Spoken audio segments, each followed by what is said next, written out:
등화 관제 훈련이라는 말을 여러분은 아마 들어보셨을 것 같습니다. 제가 듣고 알고 있다면 여러분들은 다 알고 계실 것 같은데요. 80년대 중반만 하더라도 이 한국에서 한 달에 한 번은 꼭 등화 관제 훈련을 하였습니다.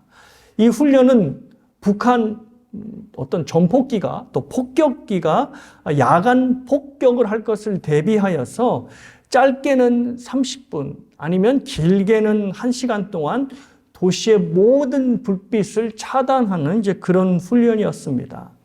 이 훈련이 실시가 되면 이제 도시뿐 아니라 각종의 이제 가정 집들에도 이제 불빛이 새어나가지 않도록 이제 소등을 했어야 했습니다. 등화관제 훈련이 전날이 되면 어김없이 그 훈련에 대한 방송을 하는데요. TV에 군사 전문가가 나와서 가정집에 굉장히 작은 불빛이라도 그것을 이제 꺼트려뜨리지 않으면 몇 킬로를 그 밤에는 간다라고 하면서 등화 관제 훈련을 열심히 하지 않는 집은 북한의 첫 번째 공격 대상이 될 것이다 라고 하면서 으름장을 놓고는 했습니다. 자, 이제 사이렌 소리와 함께 훈련이 시작이 되면 집뿐만 아니라 전부 다 불을 끄고 나니까 저렇게 이제 화면에서 보는 대로 완벽하게 칠흑 같은 어둠으로 들어가게 됩니다.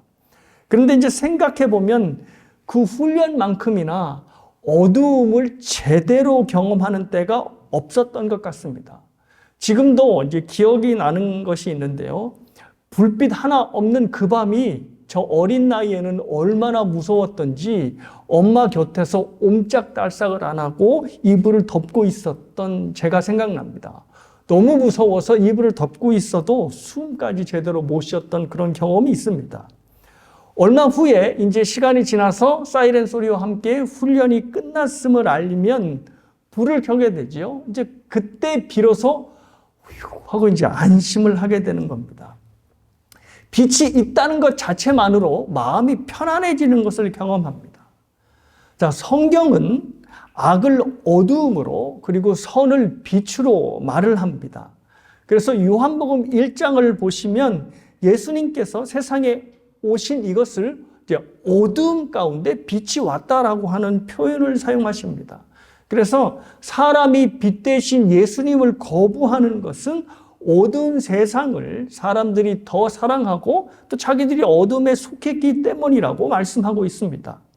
자, 그런데 이 요한복음의 표현을 상징적으로만 볼 수는 없을 것 같습니다. 왜냐하면 실제로 빛이 없는 어둠 속에 들어가면 정말 이 세상에 악이 만연한 그런 세상, 그런 장소가 되기 때문입니다.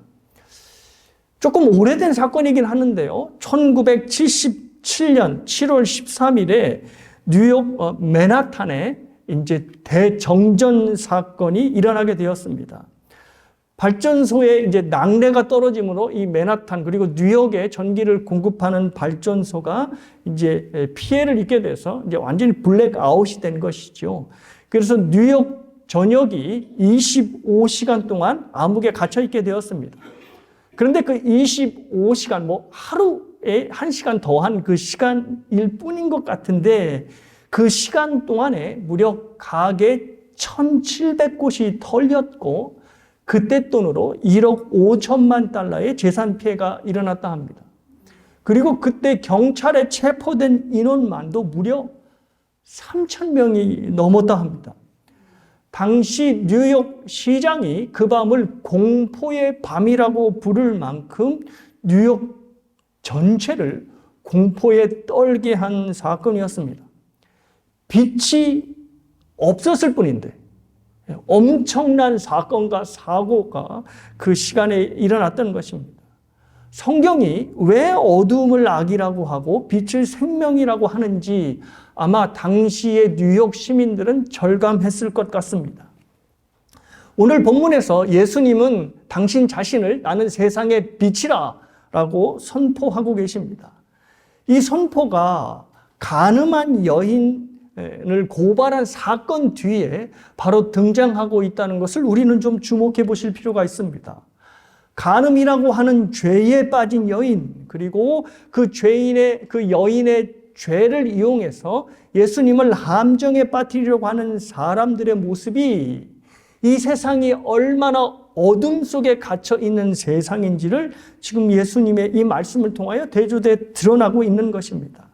자, 그런데 이 어둠 앞에 지금 빛 대신 예수님께서 딱 서 계신 것입니다. 그 빛 대신 예수님께서 그녀를 정죄하는 어둠의 세력들을 다 몰아내셨을 뿐만 아니라 그 여인의 마음에 있는 죄악까지도 물리쳐 주셨습니다.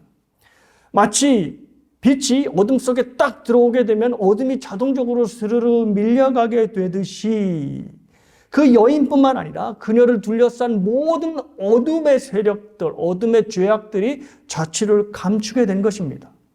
그리고 이 사건 후에 바로 12절의 말씀이 선포되고 있습니다. 12절을 보시죠. 또 예수께서 또 말씀하여 이르시되 나는 세상의 빛이니 나를 따르는 자는 어두움에 다니지 아니하고 생명의 빛을 얻으리라. 자, 예수님께서 그 여인에게 다시는 죄를 짓지 말라 이렇게 당부를 하지요. 근데 이 당부가 제대로 실현이 되기 위해서는 주님의 빛을, 다시 말해서 주님을 생명의 빛으로 여기고 따라가야 합니다. 그래야지 이 다시는 어두움이 그 여인을 붙들지 못하게 됩니다. 이 여인이 주님의 생명의 빛으로 얻는 방법은 예수님께서 말씀하셨듯이 예수님을 따르는 것입니다. 저 12절의 표현대로 예수님을 생명의 빛으로 따라가야지만 어두움에 다시 휩싸일 수 않게 되는 것입니다. 자, 그런데 이 말씀은 예수님을 빛으로 생각할 때에 예수님께서 어떤 한 곳에 가만히 고정되어 있는 빛이 아니라는 것을 알 수 있습니다. 예를 들면 태양은 한 곳에 딱 고정되어 있잖아요. 마치 태양이 움직일 것 같지만 그렇지 않죠. 태양은 한 자리에 딱 고정되어서 빛을 발하는 것 아닙니까? 그런데 예수님은 빛 대신 자기를 따라오라고 얘기를 하는 거 보니까 예수님의 그 빛이 한 자리에 딱 머물러서 비추는 빛이 아니라는 것을 생각해 볼 수 있습니다. 만약 예수님이 태양과 같은 빛이라고 한다면 너희들은 나의 빛 아래서 거하면 된다라고 말씀하시지 나를 따르면 된다라고 말씀하시지 않았을 겁니다.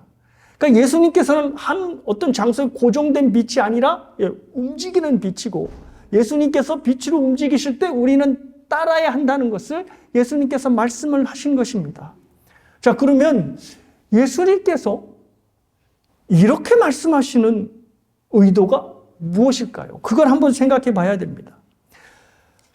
그것은 바로 예수님께서 자신이 이스라엘을 광야에서 인도하신 그 광야의 불기둥이 되심을 의미하며 말씀하시는 것입니다.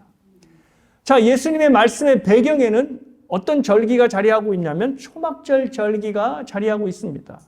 여러분들이 초막절에 대해서 한 2주 동안 충분히 들었듯이 초막절은 조상들의 광야의 삶을 기념하는 절기입니다.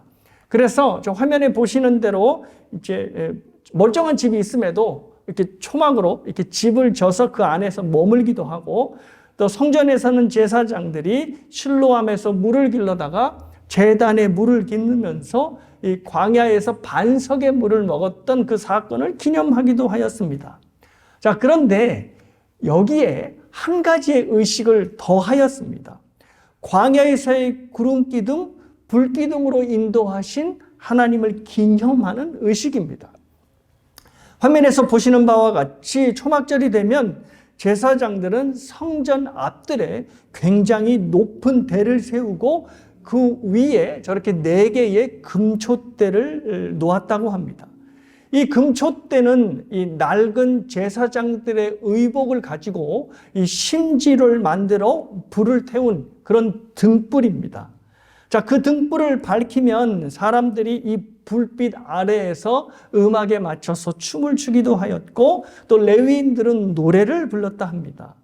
근데 이 등불이 얼마나 밝았든지 예루살렘에 사는 여인들은 그 등불에 의지하여 바느질을 할 정도로 굉장히 빛이 밝았다고 합니다.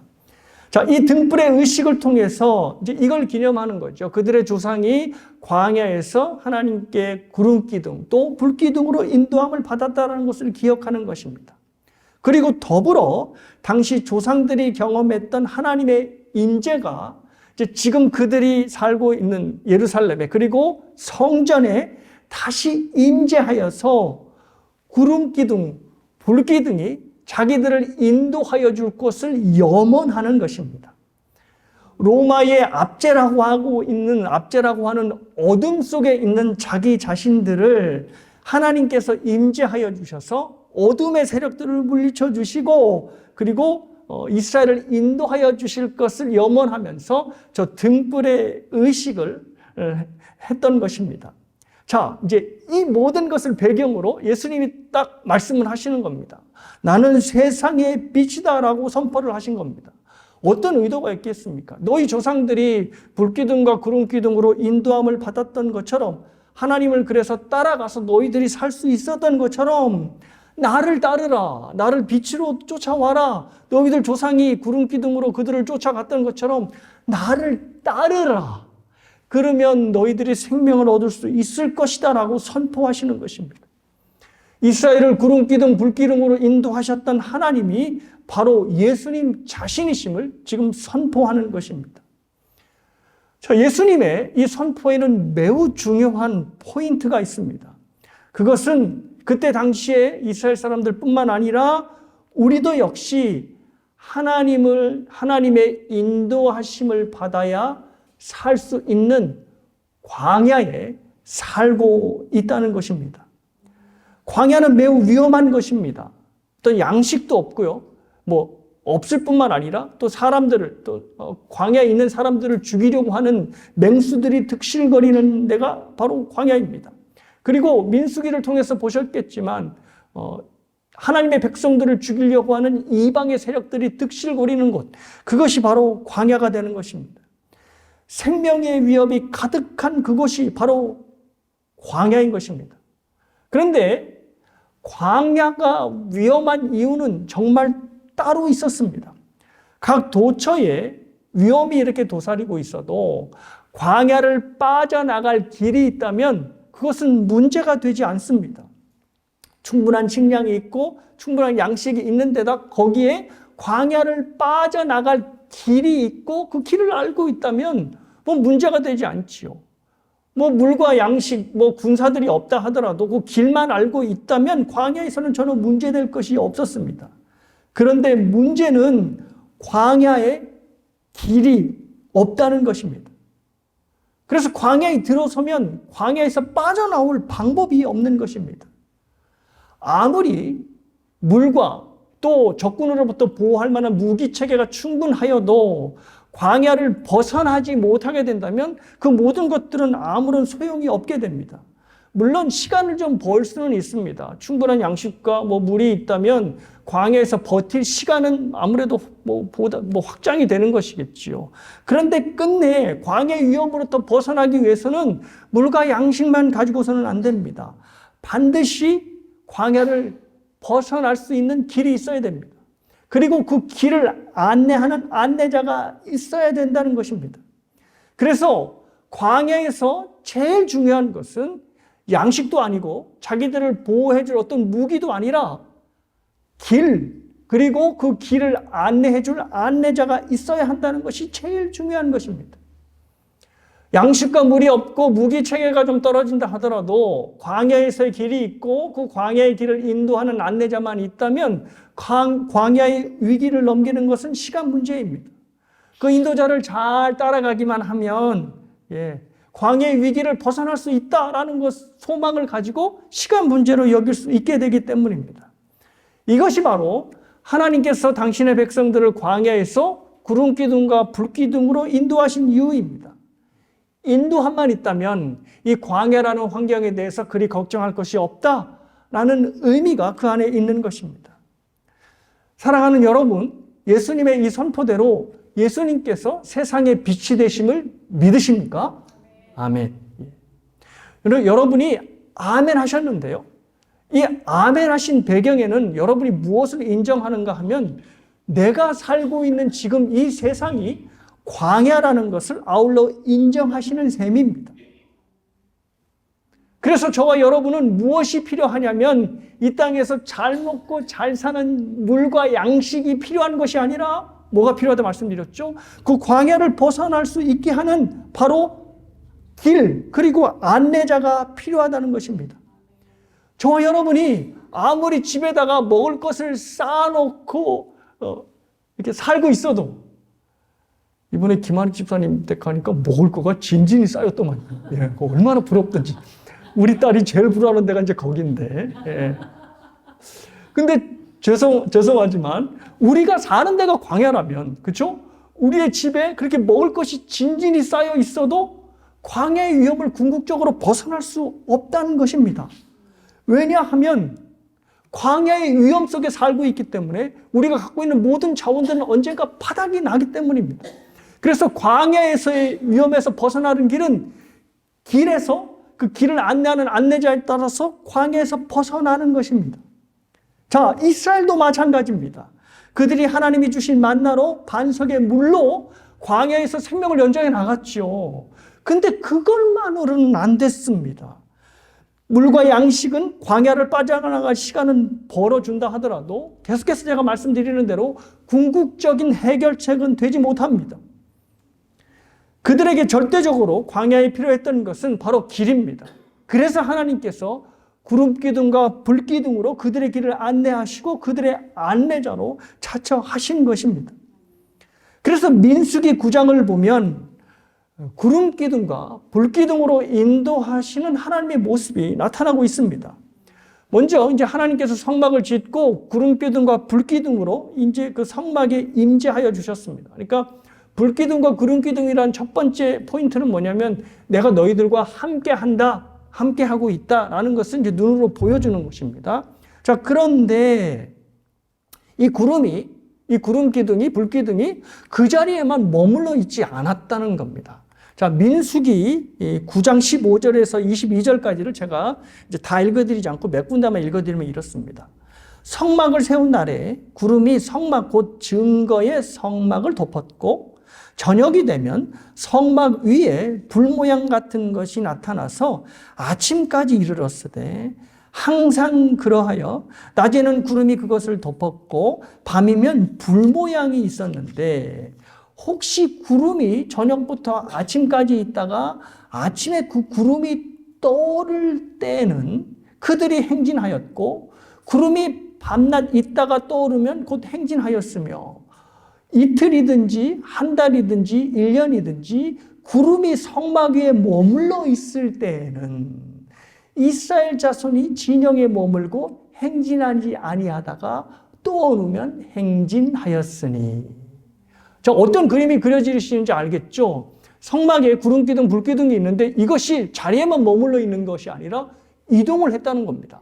그래서 그 이동에 따라 이스라엘 진영이 거기에 맞췄다는 것이죠. 구름이 떠오르면 이스라엘이 하나님이 가자시는구나 라고 이제 가게 되는 겁니다.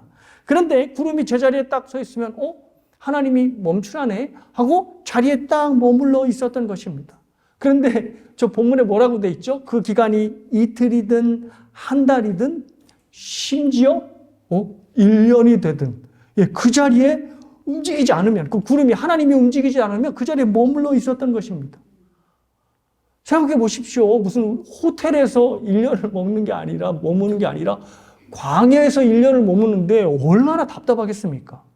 그렇다고 해서 이스라엘이 답답해 죽겠다. 이거 언제까지 기다릴 거야? 야, 우리가 길을 내면서 가자라고 마음대로 떠날 수 없다는 것입니다. 왜냐하면 광야는 길이 없는 곳이기 때문에 자기네들이 길을 내면서 갈 수 있는 곳이 아닙니다. 때문에 광야에서 살기 위해서는 철저히 하나님이 가시는 길을 따라가야 되고 하나님을 인도자로 삼아야 광야에서 살 수 있는 것입니다. 길이 없는 광야에서 이스라엘이 유일하게 살 수 있는 방법은 바로 하나님의 인도하심에 자기 자신을 철저히 맡기는 것밖에는 없었던 것입니다. 그래서 광야에서의 삶의 모습은 하나님을 앞서가는 삶의 모습이 아니라 앞서가시는 하나님을 뒤따르는 것이 바로 광야에서의 삶의 모습이었던 것입니다. 네, 사랑하는 여러분, 바로 이 광야에서의 삶이 우리들에게도 고스란히 적용이 됩니다. 여러분과 제가 이미 인정하셨듯이 이 세상은 복된 천국이 아니라 광야입니다. 그래서 우리에게 절대적으로 필요한 것은 물과 양식이 아니라 그 광야를 벗어날 수 있게끔 하는 하나님이 주신 길이고 그 길을 인도하시는 하나님의 인도함입니다. 물론 우리에게 물도 필요하고 양식도 필요합니다. 맞죠? 그래서 우리가 열심히 일하고 물과 양식들을 지면서 사는 것 아닙니까? 그런데 광야에서는 물과 양식이 절대적일 수 없습니다. 광야를 안전하게 벗어날 수 있는 것은 하나님의 인도하심이기 때문에 그 인도하심이 우리에게 절대적으로 필요한 것입니다. 그래서 광야를 살아가는 인생에서 제일 중요한 것은 하나님의 인도하심이고요. 그 인도하심을 분별하는 분별력, 그리고 거기에 대하여 하나님의 인도하심에 순종하는 마음이 필요한 것입니다. 때문에 하나님의 인도함을 전혀 고려하지 않고 스스로에게 목표를 정하고 그 목표를 따르기 위하여 계획을 세우고 그 계획을 세우기 위하여 스스로에게 실력을 쌓는 자기 주도적인 삶은 광야에서 매우 위험하다는 것을 알 수 있습니다.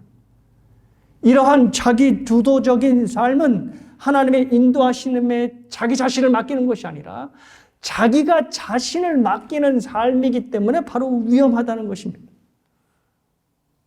하나님의 인도하심을 거절하고 내가 내 삶의 인도자가 되어서 가는 것이 위험하다는 겁니다. 왜냐하면 저와 여러분이 살고 있는 이것이 광야이기 때문입니다. 자, 그런데 문제가 있습니다. 어떤 문제냐 하면 우리가 하나님의 인도하심에 순종하고 또 인도하심에 따라가는 이 삶이 우리에게 너무 익숙하지 않다는 것입니다. 내가 뭔가를 계획하고 내가 뭔가를 주도하며 살아가는 것이 옳다고 생각하는 이 마음이 우리에게 굳게 자리하고 있습니다.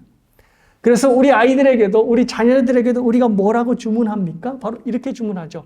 야, 세상에서 살아남으려면 좀 악착 같아야 돼 라고 하는 말을 합니다. 자, 악착이라는 말을 좀 보시죠. 예, 악착이라고 하는 말이 바로 이건데 이게 뭐 악착할 악에 그다음에 악착할 작입니다. 그래서 무슨 뜻인지를 잘 모르겠죠. 그런데 저 앞에 공통적인 한자가 들어가 있죠. 저게 이빨치라는 겁니다. 그러니까 저 악착이라고 하는 뜻이 이빨이 이렇게 앙물린 상태, 앙 담은 상태를 악착이라고 하는 것입니다. 그러니까 저 악착 같다라고 하는 것은 어떤 일을 할 때 저렇게 일을 악물고 달려드는 것, 이것이 바로 악착 같은 모습이라는 겁니다. 근데 우리가 바라는, 자녀들에게 바라는 그 모습이 바로 저 모습이라는 겁니다. 우리 애들이 좀 악착 같으면 좋겠어. 그래야지 세상에서 낙오자가 되지 않을 것이야 라고 생각하는 거죠. 뭐 그렇게 얘기할 만한 뭐 충분한 납득이 됩니다. 왜냐하면 뭐 우리들은 마이너에 속하는 사람들이고요. 그리고 이 어떤 뭐 주류까지는 아니더라도 이민사회에서 좀 어떻게 좀 살아내려면 그냥 두리둥실 살아가서는 안 되는 거죠. 저렇게 이를 악다물고 악착같이 살아내야 살아날 수 있을 것 같고, 그래서 우리 자녀들에게도 악착 같아라라고 주문을 하는 것이고, 그래서 그 모습이 보이면 뿌듯하고 흐뭇한 것이 사실인 것입니다. 근데 사랑하는 여러분, 저 모습이 광야에서는 전혀 어울리지 않는 모습이라는 겁니다. 왜냐하면 광야는 처음부터 우리 스스로가 악착같이 하여서 길을 낼 수 있는 곳이 아니기 때문입니다. 길 자체이신 예수님을, 주님을 따라가는 것이 바로 광야의 삶이고, 그래서 이스라엘은 광야에서 하나님이 가자고 할 때 갔던 것이고 하나님이 서자고 할 때 섰던 것입니다. 하루가 되든 한 달이 되든 심지어 1년이 되든 하나님이 그 자리에 꼼짝 않고 있으면 사람들이 악착을 부리면서 우리가 길을 만들 거야 하지 않고 그냥 마냥 세워라 내워라 할 수 없이 자기네들이 할 일을 하면서 기다렸던 것이 그들의 삶이었던 것입니다. 그래서 하나님이 딱 움직이시면 움직일 타이밍이다 하고 움직였던 것이죠. 근데 타이밍뿐만이 아닙니다. 방향도 마찬가지입니다. 하나님께서 가시는 방향으로 또 방향을 잡아야 됩니다. 나는 분명히 왼쪽으로 가는 게 맞는데 하나님께서 오른쪽으로 가라 하시면 어떻게 됩니까? 왼쪽의 삶을 접고 오른쪽으로 가야 합니다. 마치 제자들이 한쪽에 그물을 이제 하는데 안 되잖아요. 그러니까 예수님께서 다른 한쪽에 그물을 던져라 할 때 한쪽을 포기하고 그쪽으로 그물을 던져서 수많은 고기를 낚았던 것처럼 하나님께서 만약에 자기와 생각하는 다른 방향으로 가기를 거절하신다면 이쪽의 삶을 내려놓고 하나님이 지시하는 방향으로 걸어가야 되는 것이 바로 우리의 삶인 것입니다. 그런데 우리는 그리스도를 세상의 빛으로 믿고 있으면서도 이와 반대로 생각을 하죠. 어차피 인생은 무쏘의 뿔처럼 혼자 외롭게 가는 것이니 자기 스스로 계획을 정하고 그 계획을 다다를 어떤 구체적인 전략을 짜고 그리고 그렇게 하나님께 기도하는 겁니다. 하나님, 내가 뜻을 정하고 이렇게 하여 이 목적을 달성하고 싶으니 어떻게 해요? 하나님은 저를 밀어주십시오. 서포트해 주십시오. 라고 기도를 하는 겁니다. 그래서 하나님의 뜻, 하나님의 방향 뭐 이런 거 전혀 관심도 없고 자신이 세운 계획, 자신이 세운 목적, 자신이 세운 방향만이 더 중요한 것입니다. 그래서 심지어 그리스도인들까지도 뭐를 굉장히 좋아하냐면 이런 말 좋아합니다. 하늘은 스스로 돕는 자를 돕는다라는 말을 성경에는 그런 말씀이 없어요. 그런데 그 말씀을 성경책과 같이 성경 하나님의 말씀으로 받아들이는 겁니다. 이런 거죠. 그러니까 스스로 돕으니까 자기가 스스로 길을 만들고 자기가 스스로 그 길을 걸어가면 하나님은 어떻게 하시는 거죠? 앞서서 나를 인도하시는 것이 아니라 어디로 가시는 겁니까? 내 뒤로 가셔서 나를 밀어주고 나를 서포트하는 것입니다. 그런데 하나님이 만만한 분이 아니시잖아요. 하나님이 할아버지시라면 그래 네가 하는 대로 다 해라고 할 텐데 하나님은 할아버지가 아니라 누구시죠? 아버지시잖아요. 아버지가 얼마나 냉정합니까? 안 되는 건 안 되는 거야 라고 얘기할 수 있는 사람은 절대 할아버지가 아닙니다.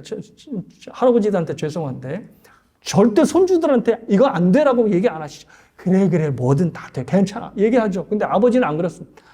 안 돼 라고 얘기하는 게 아버지입니다. 근데 하나님이 아버지시죠. 그러니 자기가 아무리 목적을 정하고 뭐 스트레지를 정하고 해도 하나님이 안 돼 하면 못 가는 겁니다. 그러면 우리들이 어떻게 해야 되죠? 거기에 순종하고 알겠습니다. 하나님이 가시는 대로 가겠습니다. 하지 않고 하나님이 어째 나한테 이러실 수 있습니까? 왜 내가 가는 길을 막는 거죠? 왜 내 앞길에 초를 치십니까? 이렇게 반응을 하는 겁니다.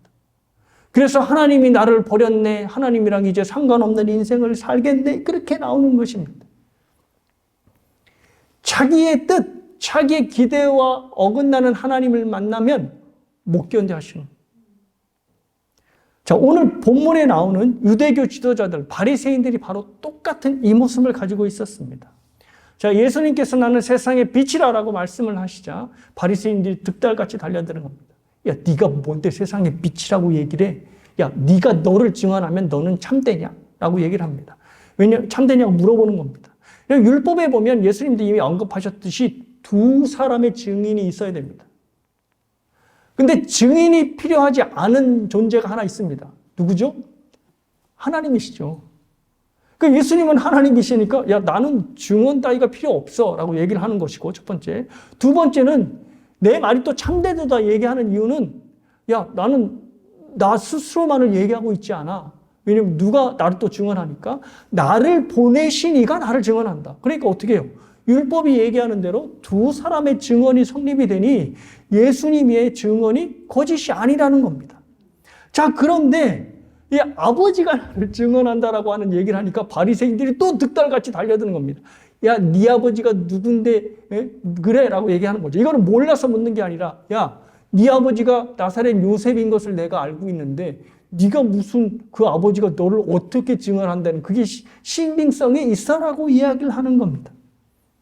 아무리 예수님께서 진리의 말씀을 전하고 있어도 그들이 자기 생각과 다르잖아요. 그러니까 예수님을 받아들이지 않는 것입니다. 예수님께서 그들의 생각과 전혀 다른 말씀을 하시지만 결정적으로 다른 말씀 더 하나를 하십니다. 그게 21절과 24절에서 하시는 말씀인데요. 24절의 말씀만 보시겠습니다. 24절 이것입니다. 그러므로 내가 너희에게 말하기를 너희가 너희 죄 가운데서 죽으리라 하였노라. 너희가 만일 내가 그인 줄 믿지 아니하면 너희 죄 가운데서 죽으리라. 엄청난 선포를 하신 거죠. 자, 그런데 문제는 바리새인들이 이 생각을 꿈에도 하지 않았다는 겁니다. 우리가 왜 죄 가운데 죽어? 우리만큼 율법을 잘 지키는 사람들이 없는데 우리는 절대 죽지 않아 라고 생각하는 것이죠. 그런데 예수님께서 그들 앞에 야, 너희들은 너희 죄 때문에 멸망할 거야, 죽을 거야 라고 얘기를 합니다. 이건 뭐야, 우리의 생각과 달라도 한참 다르구만 하면서 예수님을 끝까지 거부하는 것이죠. 그들의 생각, 그들의 뜻에 맞지 않는 예수님을 도저히 구원자로, 도저히 메시아로 받을 수 없다라고 선언하시는 것입니다. 자, 사랑하는 여러분, 이것이 바로 하나님의 인도하심을 무시하고 자기 자신을 주체적으로 여기며 자기 생각이 옳다 여기며 살아가는 사람들이 갖고 있는 문제성입니다. 자기 계획대로, 자기 생각대로, 자기 철학대로 사는 것이 고정이 되면 우리와 다른 생각을 가진 하나님을 만나게 될 때 그 하나님을 받아들이지 못하게 되고 오히려 거부하며 산다는 것을 기억해야 합니다. 우리가 사는 곳이 길이 없는 광야이기 때문에 하나님의 인도하심, 하나님께서 우리를 인도하시는 그 길을 거부하게 된다면 우리는 죽을 수밖에 없다는 것을 절감해야 됩니다. 우리가 정말 광야에 살고 있고 그 광야의 길이 없다는 것을 저와 여러분이 비로소 인정하게 될 때 우리는 비로소 하나님을 바라보게 됩니다. 그리고 하나님의 신호를 아울러 기다릴 수 있게 되는 것입니다. 그래서 하나님이 가자 하시면 가야지. 하나님이 서자 그러면 서는 것입니다. 그래서 우리에게 분별력이 중요한 겁니다. 언제가 하나님께서 가라 할지, 언제가 서라 할지, 사실 저와 여러분이 가장 헷갈리는 부분이 이 부분이잖아요. 그리고 딱 판단이 들었다 하더라도, 지금은 아닌데, 지금 이 방향은 아닌데, 라고 하면서 자꾸 움직이고 싶은 그 순종이 안 따라오는 거죠. 그래서 순종이 또한 아울러 우리에게 필요한 것입니다. 사랑하는 여러분, 저와 여러분이 정말 생각하기에, 지금은 정말 내가 내 힘으로 어떻게 할 수 없다라고 하는 광야에 서 있음을 절감하십니까? 그러면 맞습니다. 그 생각이 맞아요. 틀리지 않습니다. 어려움만 당했다고 해서 그분만 광야에 있는 것이 아니라 저와 여러분이 이 땅에서 살아가는 자체가 광야에 서 있는 것입니다. 그러면 저와 여러분이 묵묵하게 그 어떤 일이든지 하나님의 신호를, 하나님의 뜻을 기다리시기를 바랍니다. 그래야 저와 여러분에게 살 길이 있는 것입니다. 하나님이 서자 하시면 서고 이제는 힘들어도 가야 할 때야 라고 하면 가야 하는 것입니다. 사실 이게 좀 감이 안 잡히죠. 어떻게 사는 것이 하나님의 신호를 딱 봅니다. 그때는 구름기둥, 불기둥 눈에 보였잖아요. 아까 그림에 잠깐 봤듯이 그렇게 눈에 딱 있는데 그러면 분별이 되는데 지금 우리는 알 수 없잖아요. 불기둥, 구름기둥이 없으니까. 제가 구름기둥이 되어서 맨날 여러분의 삶에 나타날 수도 없잖아요. 그죠? 자, 그러면 이러한 삶이 하나님께서 우리를 인도하시는 삶, 그리고 인도하심을 바라보는 삶이 아닐까 합니다. 예화를 하나 드릴게요. 한국에서 아들을 둔 어머니에게 아마 제일 고통스러운 시간은 그 아들을 군대를 보내는 시간이 아닐까 합니다. 자유분방하게 컸던 아들이 과연 잘 클까라고 하는 걱정도 들고 또 훈련은 잘 받을 수 있을까.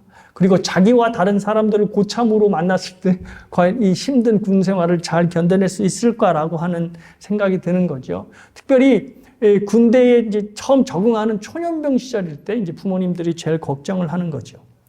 어느 목사님 사모님이 아들을 군대에 보내놓고 노심초사 기도하면서 이제 첫 면회를 기다리고 있었다 합니다. 그리고 드디어 첫 면회가 되는 순간 이제 아들이 좋아하는 모든 음식을 해가지고 이제 바리바리 싸들고 이제 면회를 남편과 함께 갔습니다. 자, 면회실에서 이제 그 아들을 딱 보는 순간 엄마의 직감이 딱 마음에 걸리는 게 하나 있었습니다. 아들에게 무슨 일이 있다라는 생각이 딱 직감으로 온 것이죠. 그런데 뭐 음식 펼치기 전에 그 얘기부터 뭐 물을 수는 없지 않습니까? 그래서 일단 애한테 음식을 먹이는 게 중요하다 하고 이제 음식을 쫙 깔아놓고 이제 맛있게 이제 음식을 먹었습니다. 먹고 있는데 이제 목사님 남편이 이제 일어나셔서 나 화장실 좀 갔다 올게 하고 이제 화장실을 딱 가시는 순간 이제 엄마가 물어보는 거죠. 왜?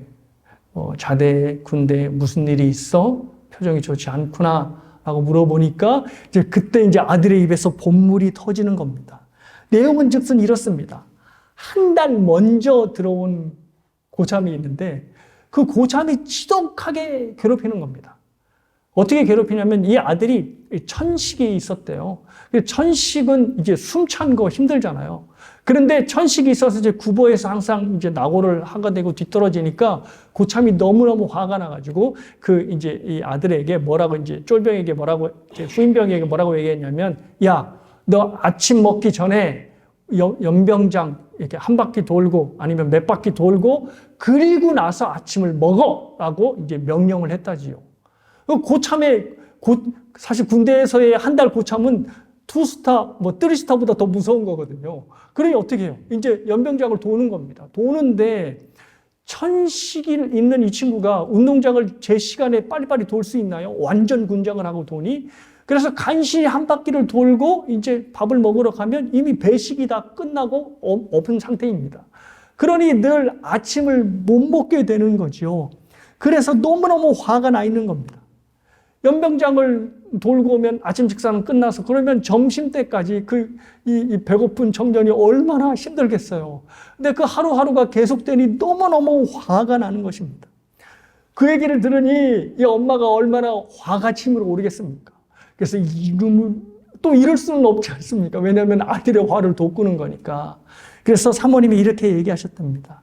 야, 하나님께서 그 고참을 통해서 너를 훈련시키는 것 같다. 하나님은 모든 것 합력하여 선을 이루시는 분 아니냐. 그러니 한번 참으면서 기도하면서 한번 생활해 보자라고 했다는 거죠. 자, 그렇게 이제 뭐 어렵게 면회를 마치고 이 집으로 이제 돌아가는 겁니다. 근데 집으로 돌아오는 길에 얼마나 무겁겠습니까? 그래서 이 사모님이 그 돌아오는 길에 결심을 했다죠. 이대로 있을 수 없다. 그래서 더 아들을 위해서 집중적으로 기도해야 되겠다 하고 새벽 기도를 마치면 집에 돌아가지 않고 아들이 연병장을 돌 그 시간에 같이 엄마도 초등학교 운동장을 도는 겁니다. 이제 아들과 함께 도는 거죠. 그러면서 이제 그 도는 시간에 기도를 하는 겁니다. 하나님, 우리 아들이 이 모든 어려움을 잘 견디게 해 주십시오. 라고 이제 같이 기도하면서 도는 거죠. 자, 그렇게 한 달이 지나고 이 아들에게서 편지가 온 겁니다. 그 편지를 제가 받아보진 않았지만, 이렇게 써져 있었다 합니다. 들어보십시오. 어머니, 저는 오늘에서야 하나님의 축복이 시련이라는 가면을 쓰고 오는 것을 알았습니다. 그동안 연병장을 뛰면서 때로는 화가 나고 자존심도 상하고 그날 당장 고참을 끝장내버릴까 생각도 했습니다. 그런데 오늘 완전 군장을 하고 구보를 하면서 펑펑 울고 말았습니다. 지난 구보 때에는 천식으로 숨이 막혀 뛰질 못했는데 오늘은 다 뛸 수 있었습니다. 하나님이 그 고참을 통해 저의 지병인 천식을 고쳐주신 것입니다. 그 고참이 너무 고마워 격려를 했더니 이상하게 쳐다보는 겁니다. 그리고 나서는 야, 내일부터 뛰지 마라 라고 하는 겁니다. 그러나 어머니, 저는 내일부터 저 스스로 뛰려 합니다. 어머님께 이 기쁨을 할렐루야로 소리쳐 보내드립니다. 이 예화를 어떻게 여러분은 해석을 하세요? 저는 구름기둥과 불기둥이 이 아들의 눈에는 보이지 않았지만 구름기둥과 불기둥을 쫓는 삶이 그리고 하나님의 인도하심을 따르는 삶이 바로 이러한 삶이 아닐까라는 생각이 듭니다. 우리가 사는 모든 것이 광야라면 분명히 청년이 있던 그 군대도 광야의 삶이 틀림이 없습니다. 광야는 여러 가지 위험이 있지요. 예. 그래서 자기 혼자 길을 내면서 가면 안 되고 그 안에서도 하나님의 뜻, 하나님의 인도하심을 따라가야 하는 겁니다. 그런데 하나님의 인도하심이 바로 자기가 생각하는 악독한 고참을 만난 겁니다. 이거를 당장 어떻게 해버려? 라고 하는 생각이 들었는데도 엄마의 말대로 하나님의 인도하심이라 생각하고 묵묵히 따른 겁니다. 그러자 자신을 괴롭히는 그 극악한 고참이 뭐로 바뀐 거죠? 자신의 천식을 고쳐준 명의가 된 것입니다. 이것이 바로 저와 여러분이 예수님을 세상의 빛으로 여기고 주님의 말씀을 따라 순종하며 살아가는 삶의 모습이 아닐까 합니다. 자신이 처한 어려움을 광야에서 하나님이 인도하시는 한 과정이라고 믿고 견디고 하나님으로부터 힘을 얻으며 하루하루 살아내는 것입니다. 하나님께서 이 광야에서 나를 어디로 인도하실까? 그건 잘 모르겠지만 아들을 주시기까지 사랑하시는 하나님께서 나를 선한 길로 인도하시지 아니하겠는가? 라고 하는 기대를 하며 자신을 하나님께 맡기는 것입니다. 그러면 우리의 모든 상황도 그리고 나를 괴롭히는 관계 문제도 해결이 되는 것입니다. 그리고 더욱더 중요한 것은 그러한 일들을 겪으면 겪을수록 하나님께서 나를 인도하시는구나 라고 하는 확신에 사로잡히는 것입니다. 그러면 저와 여러분의 믿음이 더욱더 견고해지는 거지. 그러니 저와 여러분의 지금 모든 상황이 바로 하나님의 인도하심을 따라가는 길이라고 한다면 그곳에서 분명히 저와 여러분의 모든 상황 속에서 하나님을 향한 확신과 믿음은 더욱더 견고하게 세워질 것입니다. 사랑하는 여러분, 우리는 말씀드린 대로 광야에 살고 있습니다. 광야가 위험한 이유는 길이 없다는 것입니다. 오로지 하나님의 인도하심 밖에는 그 길이 없습니다. 그 인도하심에 하루하루를 맡기시길 바랍니다. 하나님이 서라 하면 서고 가라 하면 가는 여러분이 되시길 바랍니다. 그 인도하심에 저와 여러분의 인생을 맡길 때 우리는 어느덧 젖과 꿀이 흐르는 가나안 땅에 당도하여 있을 것입니다. 그리고 그 자리는 광야가 아닌 꽃자리가 되어 있을 것입니다. 하나님의 인도하심에 저와 여러분의 모든 삶을 내어 맡기는 여러분 모두가 되시길 주님의 이름으로 축복합니다.